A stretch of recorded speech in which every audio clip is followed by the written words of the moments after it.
Fala aí pessoal, beleza? Como é que vocês estão? Iniciando mais um acompanhamento mensal, vamos falar sobre o CDI 11, o FIINFRA da Sparta, que atualmente está em emissão. Eu quero mais para frente falar um pouco sobre ela, porque vou falar para vocês que emissão, hein? Bom, vamos lá, vou falar sobre o relatório gerencial agora de agosto. Então vamos lá, pessoal, pagou 1,10 por cota, o fundo... cota de mercado fechou a 114,90, porém isso foi antes da emissão. Ele baixou para 108, se eu não me engano, porque a cota da emissão é 107,15, baixou para 108, cota patrimonial de 105, porque era a cota patrimonial mais a taxa de 2%, se eu não me engano. O spread de crédito 1,6 aumentou. De 1,5 aumentou 0,1 de spread, e isso aqui é importante, sempre eu gosto de falar isso, principalmente quando tem esses movimentos de aumento de spread de carteira de FIINFRA, que é a questão de você ficar travado na análise no valor patrimonial apenas. Porque quando você tem um aumento de spread da carteira, sem necessariamente você aumentar o valor patrimonial ou você mexer no valor patrimonial, você pode estar fazendo uma análise errada, porque é aquilo que eu falei no vídeo de FIINFRA e falei num dos vídeos do juro também, que é o seguinte: se você tem um valor patrimonial X, você vende uma parte dele, ou vende, vamos supor que vendesse todo o patrimônio e comprasse outros ativos com o mesmo valor, ou seja, o seu patrimônio não mudou, porém você comprou ativos que trazem um retorno melhor. Então você não aumenta, você não muda o patrimônio, porém você está trazendo um retorno maior. E o mercado, obviamente, precifica isso. Então, tome muito cuidado em analisar simplesmente o VP de um FIINFRA, principalmente quando a gente está falando de comprar com ágio, né? Porque pode ser que esse ágio está precificando esse spread maior de carteira no mesmo valor patrimonial. Então só tomem cuidado com isso. Pessoal, atualmente vai estar é difícil de avaliar o CDI exatamente porque a emissão é de 800 milhões. Então o fundo vai sair de 400 para 1,2 bi, então vai mudar completamente, né? A gente não sabe se vai ter um aumento da base de cotistas novos, que principalmente vão participar da oferta pública, que inclusive eu quero falar um pouco sobre isso. Bom, a parte de comentários, né, eles falam sobre o projeto de infraestrutura, que eu nem vou passar isso porque a gente já falou bastante sobre isso no relatório do juro, e as alocações do fundo.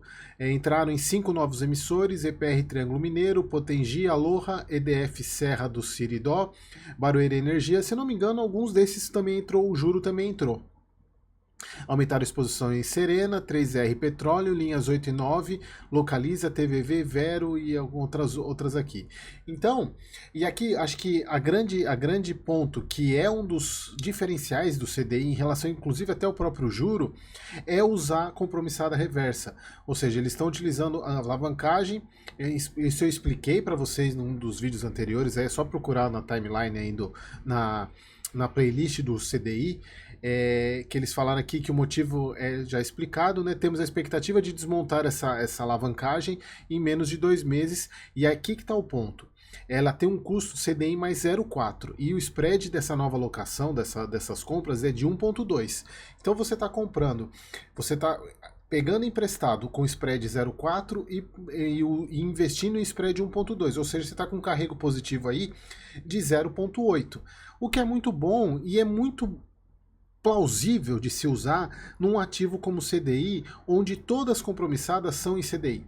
O que não faz muito sentido, ou às vezes tem que ser muito pontual, que foi o que o juro fez um pouco antes da emissão, que foi fazer as compromissadas em CDI, porém a carteira do juro é IPCA, que é o que a gente discute bastante no CPTS. Mas naquele caso foi direcionada, porque como o fundo já estava para fazer emissão, então foi uma compromissada que foi feita para aproveitar o cenário de mercado bom, e o recurso da emissão seria usado inclusive para acabar com essas compromissadas, e aqui no caso do juro eles já colocaram um prazo aqui de 2 meses. Então eles falam aqui sobre a relação do spread da carteira, que tiveram com essas novas alocações e a alavancagem aumentando para 1,6, que é muito bom, né? Então é isso. Aqui a parte de projeto de infraestrutura, eu já falei bastante sobre isso lá no vídeo do juro, que é o mesmo texto, né? A questão de investir não somente em empresas, em debêntures de empresas, mas em debêntures de projetos de infraestrutura. E aqui, pessoal, sobre a oferta. Eu quero falar um pouquinho sobre a oferta. Como vocês sabem, foi uma oferta, eu fiz um vídeo sobre a oferta aqui, é uma oferta bem curta, embora seja uma oferta pública, mas é uma oferta bem curta, com prazos curtos. Foi prazo, acho que dia 5, se eu não me engano, foi a data de reconhecimento. Começou a negociar dia 10, terminou a fase de direito de preferência dia 10 até o dia 12. E hoje, dia 16, quer dizer, é que eu estou gravando no dia 16, acho que vocês estão vendo esse vídeo no dia 17. Ou seja, ontem. Foi iniciada a fase pública. Só que teve um ponto, pessoal, porque lembra, não sei se quem assistiu o vídeo da emissão vai saber. Eu cheguei a comentar que essa emissão, ela era por ordem de chegada. Não seria aquela emissão padrão, essa oferta pública não seria aquela de rateio, né? Dependendo de quanto todo mundo participar, vê lá um coeficiente para distribuir para todo mundo. Seria por ordem de chegada. Só que teve um ponto, como é uma emissão que o valor estava interessante, o CDI, juntamente com o coordenador, eles fizeram o seguinte: modificaram os critérios de colocação da oferta previstos no prospecto, de maneira a estabelecer janelas horárias para recebimento de ordens dos investidores com a aplicação do rateio por ordem de recebimento dos pedidos de subscrição. O que significa isso? O que eles fizeram? Eles pensaram o seguinte: bom, se é por ordem de chegada, se alguma corretora ou algum investidor grande vier pesado, ele vai levar a oferta inteira sozinho. Então, para evitar esse tipo de coisa, eles fizeram essa ordem por janelas, né? Inclusive, eles até colocaram as janelas aqui, né? Ó. O primeiro período será das 8 às 9 horas, das 9 às 10 horas. Pessoal, só que a procura foi tanta que essa primeira janela ela fechou antes mesmo dela abrir.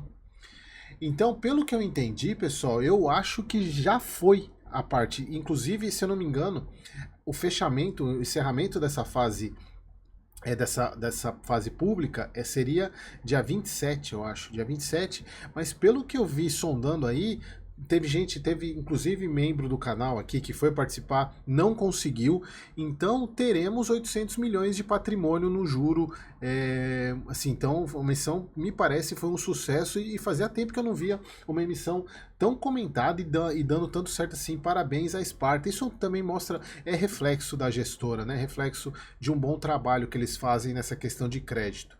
Bom, continuando aqui, fundo distribuiu em 10. Eles estão com essa expectativa de pagar 110% do CDI até o final do ano. Obviamente, se tudo permanecer em condições de... como é que chama aquela? De temperatura... Água... Nossa, esqueci. Constante, né? Temperatura, água e pressão. Agora esqueci como que é que fala. Então, em 12 meses, o fundo já pagou um yield de 15,3, muito bom. 1,10, como eu falei para vocês. Rentabilidade muito boa, 173% do CDI.